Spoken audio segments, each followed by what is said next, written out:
Right, so I thought I'd do a little video on some cleaning up and repainting our wiper blades. There's something that seems to need doing. I think the sun is one of the biggest problems with it. These we did a fair few years ago, and this time, as you can see, I don't know whether the paint wasn't the greatest of quality or it wasn't very good at putting up with the heat, but you can see it's actually sort of cracked and crazed, and we assume it is the heat of the sun that does do that. So what we're going to do is clean them up and get them resprayed again. You can see there they've completely sort of crazed, but where they were out of the sun it's nowhere near as bad. You can see they're nowhere near as bad, but we're going to give them a good clean up and a respray, and hopefully this time they won't do it. We'll probably be using a different spray paint to what we used when we did these last time. They're already off because we're doing a lot of different bits on our blue Rover 45W reg. They're fairly straightforward to take off, and we'll show you us putting them back on, which will give you an idea what it's like to take them off. But more or less they go over a little splined shaft. You can see the splines there, and it is like a little black special nut that goes on and holds them down. The only other thing to take off is this sort of wind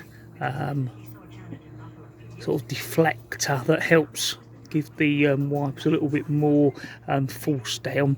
How much it does I don't know, but it's part of it, and it's two little star screws there, so we've got to take that off first, and then what we're going to do is give them a good wire brushing on this top to get them off, and then a rub down on the rest of them. Then we'll give them an undercoat, a spray, and also a lacquer, and hopefully the lacquer will stop this from happening again.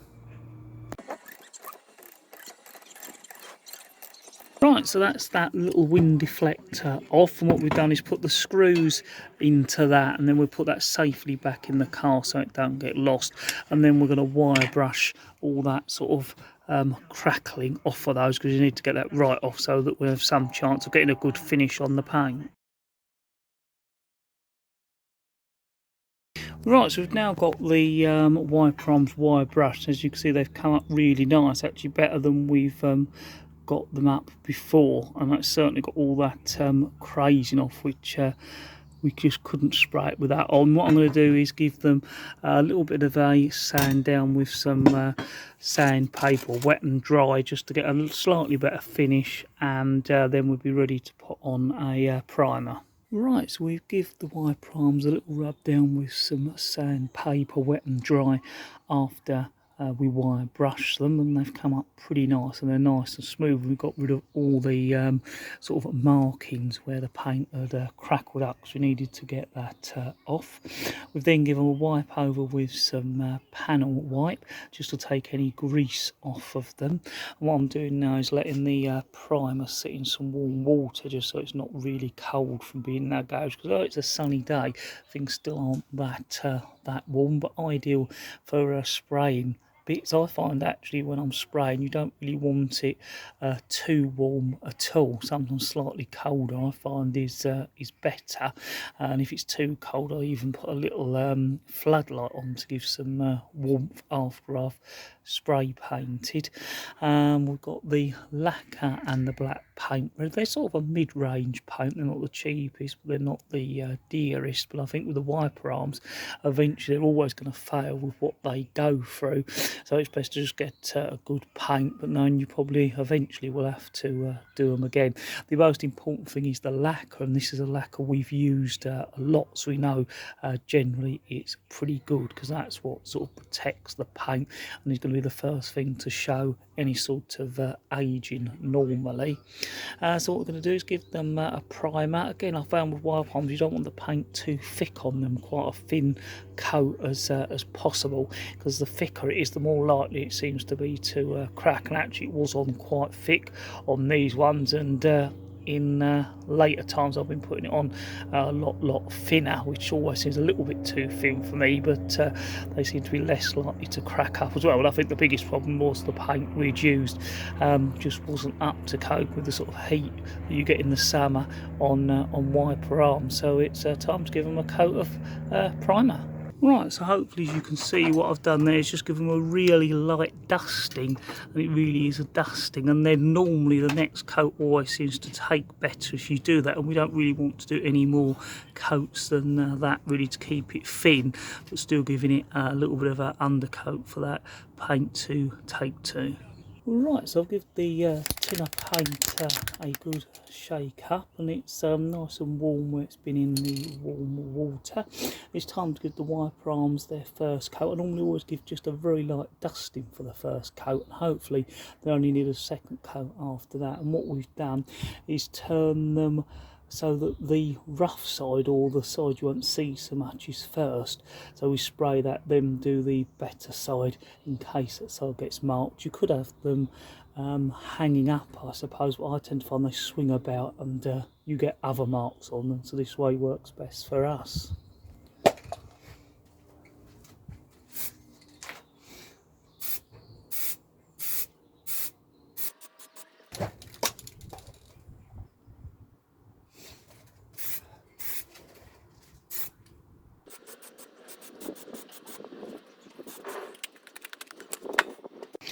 Right, so now we've got the good side facing us, and we're going to give them again a very light coat, and then a second coat of undercoat, just like we did on the back side of the wiper arms.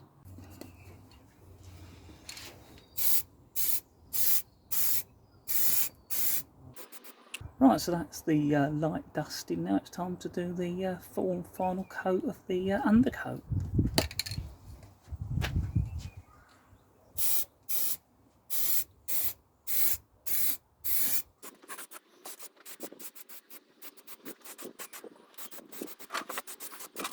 Right, so that's the undercoat gone on. We've done it as thin as we can, but getting it as best to cover as well. Now that's on, we're going to give them the top coat, and then of course there'll be the lacquer after that. And again, we're going to do the back side first, then turn them over and do the sort of side that's on view secondly. So as before, we give them a little light dusting and then do the full coat. And hopefully we can do it in 2 coats, at the most 3, depending on how it goes on.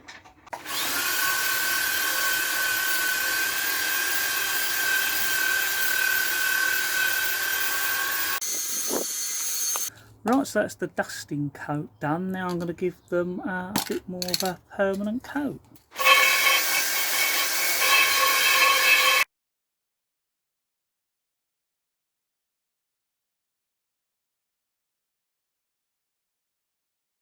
Right, so that's the back with their full final coat. We've kept it as thin as possible, getting a good cover, and then we're going to turn them round and do the fronts in the same way. A light coat to start off with, and then a second slightly thicker coat, and make sure everything is covered. Right, so that was the dusting coat. We're now going to do the full coat.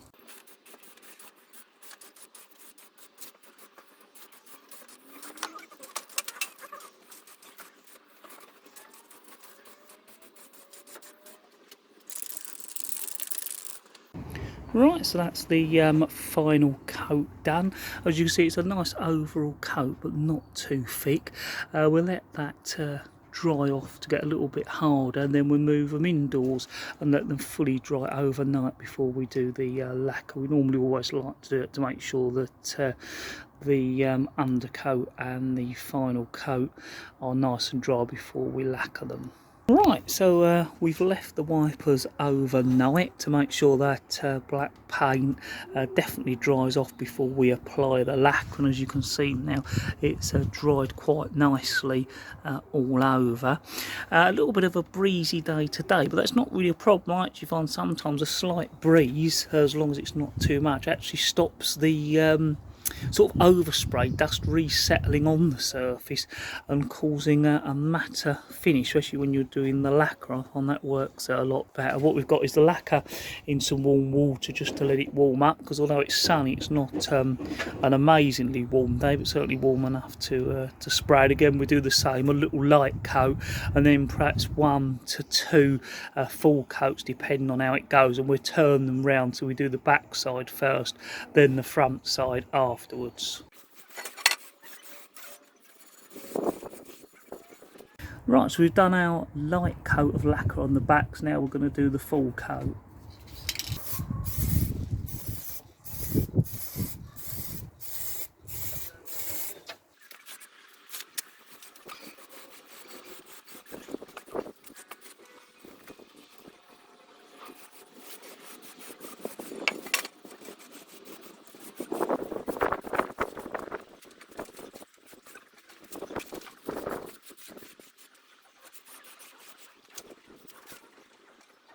Right, so they're now turned over so we can complete the lacquering by doing the front side. Again, we give a very light dusting and then do one full main coat, possibly two.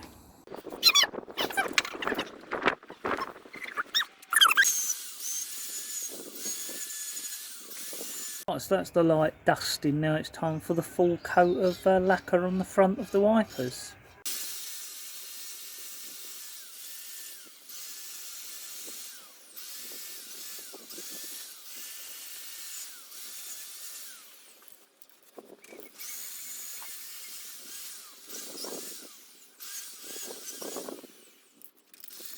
Right, so that's all the coats of lacquer on. Again, we've tried to, on all the coats, not go on too thick, but just get enough covering so that it is properly covered. What we do now is let them dry off for a day, a couple of days, and then we'll fit them back on the car, and hopefully they're looking a lot better than they were.